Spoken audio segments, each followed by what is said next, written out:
Hi, I'm Manny, and yeah, well, I'm not fully like canceling or getting rid of or abandoning the getting art swole thing, but I just felt so utterly overwhelmed by a lack of direction in my art that I said, "Fuck it, I'm just gonna go scribble, do my pencil thingy again, and just try and figure that out."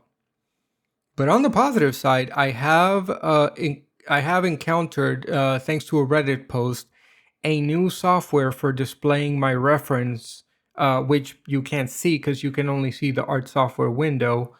But I don't know if I can. I probably might be able to find the link and put it in the description or something. It's like it's in alpha stage, and I feel that it's missing one or two key features to make it equally as friendly to use as PureRef. But I think it has a hell of a lot of potential for sort of challenging PureRef's complete domination of the reference, software market, if there is any. I mean, both PureRef and this software are free to get. Although, when this software releases out of alpha and actually gets into full release, it'll be $30, but it's $30 a one time fee, which I am 100% totally on board with because I despise subscription services. I am so utterly tired of every single program having a subscription service. It's not even that subscription services are inherently like a bad or evil thing to do. It's just that it's so obvious that a company did it, it was successful. Every other company got dollar signs in their eyes, and they're like, oh no, now we have to shoe in a subscription service model instead of just releasing a product that I can buy and keep. Putting that aside, you might notice later in the video that I'm actually working on multiple documents at the same time. And I haven't really done that before, at least not much, because the program I use for keeping my references on the screen, which was PureRef, only allows you to have one instance of it open at a time. Well, you can open multiple windows of it, but then you have to like go through them whenever you're switching different artworks. And with this new software I found, which I realize I still haven't told you the name of, but I don't remember it right now. But with this new software, I can just access all of my reference boards in the same window.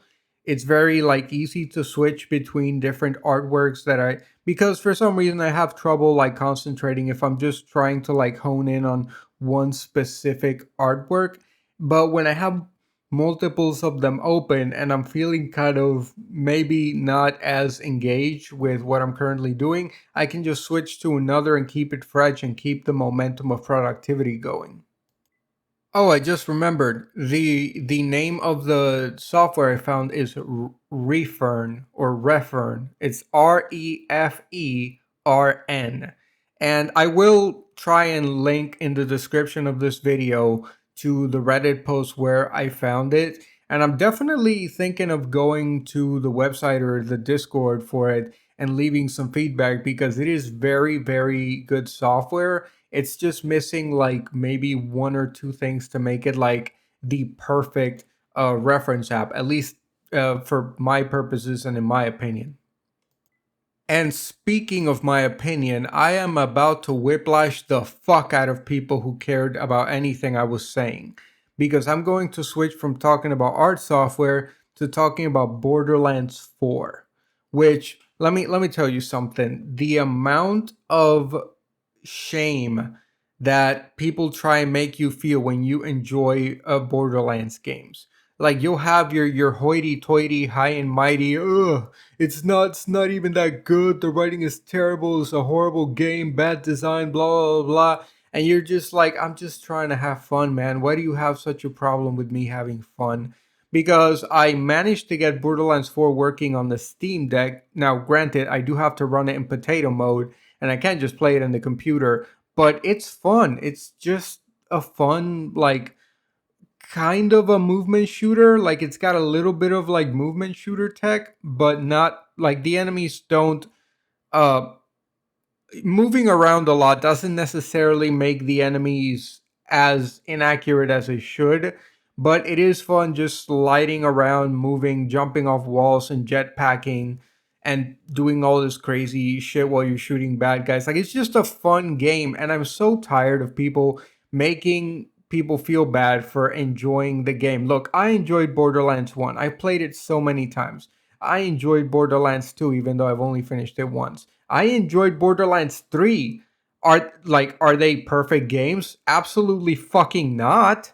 Like not even Borderlands 2, which I would say is probably the best so far. That is, insofar that I haven't beaten Borderlands 4. But even Borderlands 2, as good as it is, still has a lot of problems. Like I get like the main biggest problem other than the user interface, but that's for another day, that I have with Borderlands is that Borderlands can be a very funny anarchic game when it stops pointing at itself and says, "Look how funny and anarchic I am."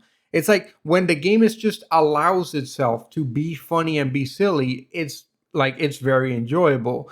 There is a quest in Borderlands 4 where you're trying to help an AI attached to a rocket fulfill its purpose of exploding and not feeling like a dud, like a failure. And it's genuinely like it's not just funny, you end up rooting for this fucking like rocket thing, firework, whatever the fuck it is. And at no point in that quest was the pace or the dialogue or anything stopped to say, "Oh, look how quirky this is. I'm a rocket, but I'm artificially sentient, and I am struggling with my purpose in life." It's like, no, no, no. Just let it be funny. Just let it be funny. Don't point at it. Don't do the Marvel. Oh, that was a weird thing, or that was odd. No, just let it be funny. Just let it ride out. That's something that I think Borderlands at its best is kind of like a bit of a toned down Suda 51 thing, where Suda 51 does loads of like really, really crazy stuff, but it only starts to feel disingenuous when the game or the story or the characters have to pause everything to point out how weird or funny or whatever a situation or something is. Like that just feels cringy. So I think Borderlands can genuinely be like a funny, really enjoyable like series if it just got out of its own, if it just stuck its head out of its own ass and just decided to be itself without needing to suck its own dick for being itself. But anyway, sorry about yapping your ear off about that. You don't even care. Well, I mean, maybe you do. I don't know. But anyway, that's all the yapping I've got for you today. Thanks for listening or watching. Have a good one, and I'll see you in the next one. Bye bye.